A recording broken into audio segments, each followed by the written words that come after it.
share, subscribe. Dear Dispatch, before I even get into this letter of appreciation, I just want to thank you for the beginning of episode 4. No, seriously, I love you for that. Thank you.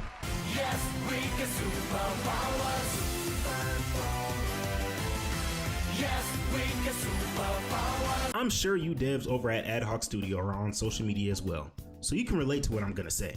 There are times when you're scrolling through a sea of content. Some good, some terrible, some thoughtful, some mindless, some that took hours to create. Is this thing on? And some put together in mere seconds. But when a perfect storm of timing, execution, and sex appeal collide, well, that's when you go trending, which is exactly how I found out about this game. All I saw on my timeline was dispatch, dispatch, dispatch.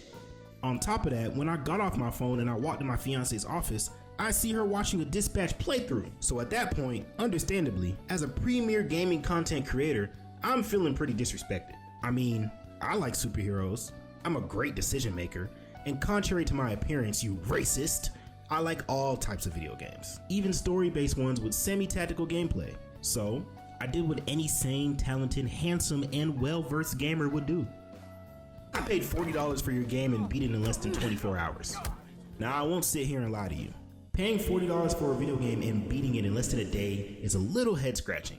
And when I told my friends that, they laughed at me. So I definitely will need a care package for that pain and suffering. But the good news is that the playtime is really the only negative thing that I have to say about this game. From the moment I booted up Dispatch, I was captivated. And I mean that literally. Even before the official pixels loaded, the starting screen's artwork enticed me. The look of a man with dead eyes standing in the middle of towering figures while an adorable dog gazes at him like he's the greatest thing to ever exist had me very excited to enter this universe. And when I finally pressed start and began to play the game, I immediately understood why this story is the trending topic of the gaming world. I was met with witty yet thought-provoking dialogue, asking me if I appreciate my father, despite him not being around. And then not even 15 minutes later, I see the man that was asking me all these deep questions is now butt naked swinging his glory like it isn't illegal in all 50 states. After doing all I can against Shroud and his evil goons +1, wink, I fall not only into a coma,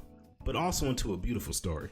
A buff mommy saves me from my own despair and then introduces me to a group of a bunch of ex-villains who then turn out to be the family that I've always been looking for. And even though I'm unable to be the hero I'm meant to be in the field, I could still be the ultimate office chair hero. And honestly, I never would have imagined that working in a cubicle would provide such engaging gameplay. But the loop of managing heroes for certain jobs and upgrading them as I see fit was a lot more fun than I anticipated. I will say though, it wasn't perfect. I know I wasn't the best at managing my heroes, but at the same time, I don't think I was given enough upgrades and perks throughout the game.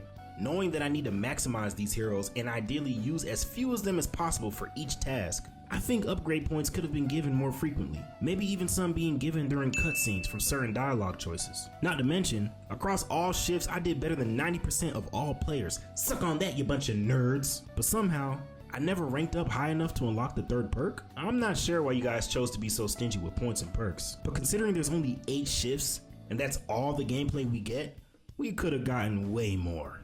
Oh, and another point when it comes to gameplay. A new game plus where you keep all the skill points that you acquired was on my mind for the entire playthrough. So when I was done with the game and didn't see that option, I was very saddened. I refuse to lose to Sonar, so I will be returning to this universe for another chance. And that is where I must give you all your flowers. You truly created a captivating universe. Every voice actor was deep in their bag and made their characters leap off the screen. The casting was chef's kiss perfect. Wait, am I supposed to say chef's kiss out loud? Or should I just do the gesture? Wait, why did I write that down? And now that I think about it, why am I writing this letter with a pen? Back to the topic. Each episode made me want to immediately start the next one, and none of them overstayed their welcome.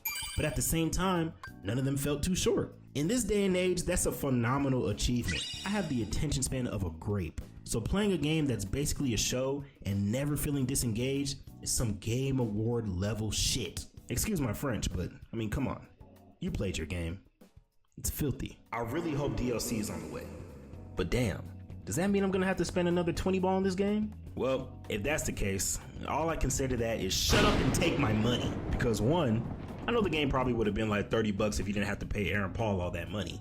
And two, Ad Hoc Studio, your game is special. It's a piece of media that's gonna define the year of 2025 for me. And it's a game that I can truly recommend to anybody who enjoys a good story. I just don't know if I could recommend it for $40. That is, unless you want to work out some type of sponsorship deal. Yes, I am very much for sale. Oh, your mind went there? Yeah, bro, you're definitely racist. It's hot as fuck in this room. Whew. Finally done. Let's see what we got. I really gotta get that MRI.